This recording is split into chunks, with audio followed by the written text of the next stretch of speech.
সালামু আলাইকুম।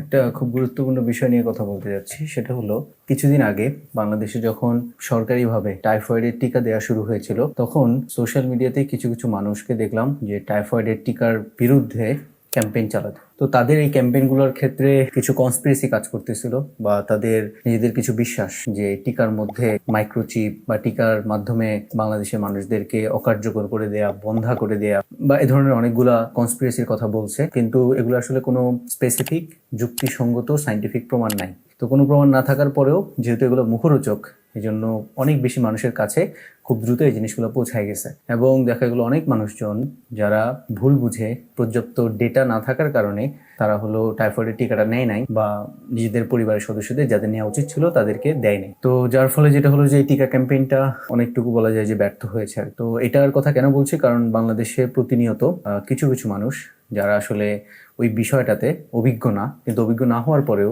নিজেকে জাহির করার জন্য বা নিজের প্রোডাক্টটাকে বিক্রি করার জন্য এই ধরনের নানান উদ্ভট যুক্তিতর্ক উপস্থাপন করে এবং এগুলোর মাধ্যমে তারা দেখা যায় যে অ্যান্টি ভ্যাকসিন ক্যাম্পেইন চালু করে এবং এই অ্যান্টি ভ্যাকসিন ক্যাম্পেইন প্রচুর মানুষের কাছে পৌঁছায় এবং অনেক মানুষজন টিকা না নিয়ে সুরক্ষা থেকে বঞ্চিত হয়। বিশেষ করে এখন আমরা এই জিনিসটা বুঝতে পারছি যখন বাংলাদেশে হঠাৎ করে হামের প্রাদুর্ভাব বেড়ে গেছে। তো হামের প্রাদুর্ভাব বেড়ে যাওয়ার পরে যারা টিকা ঠিকঠাক মতো পায় নাই বা কোনোভাবে টিকার আওতায় আসে নাই, তাদের ক্ষেত্রে হাম খুব মারাত্মক পর্যায়ে চলে যাচ্ছে আর কি। কিন্তু হাম আসলে এত মারাত্মক কিছু ছিল না, বা এটা খুব সহজেই যার বডিতে অলরেডি ভ্যাকসিনেটেড আছে এবং অ্যান্টিবডি প্রোডাকশন হচ্ছে, তার তো আসলে হামে খুব বেশি ক্ষতি হওয়ার কথা না।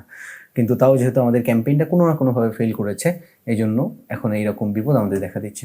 তো যেটা আমার কথা সেটা হলো, যে বিষয়ে আমার এক্সপার্টিস নাই, যে বিষয়ে আমি অভিজ্ঞ না, সে বিষয়ে আমাদের কোনো অপিনিয়ন থাকা উচিত না। না হলে দেখা গেলো যে আমি নিজে তো মিসলিডেড হচ্ছি, সাথে সাথে আরও অনেক মানুষকে মিসলিড করতেছি এবং মানুষদেরকে বঞ্চিত করতেছি বেসিক স্বাস্থ্যসেবা থেকে। সর্বশেষ কথা হলো, যদি ভ্যাকসিন নিয়ে আপনার মনে কোনো সন্দেহ থাকে, সেক্ষেত্রে আপনি নিজে ভ্যাকসিন নিয়েন না, কিন্তু অন্যকে নিরুৎসাহিত করবেন না, কারণ আপনি অন্যকে নিরুৎসাহিত করার মাধ্যমে তাকে বিশাল বড় স্বাস্থ্য ঝুঁকির মধ্যে ফেলে দিচ্ছেন।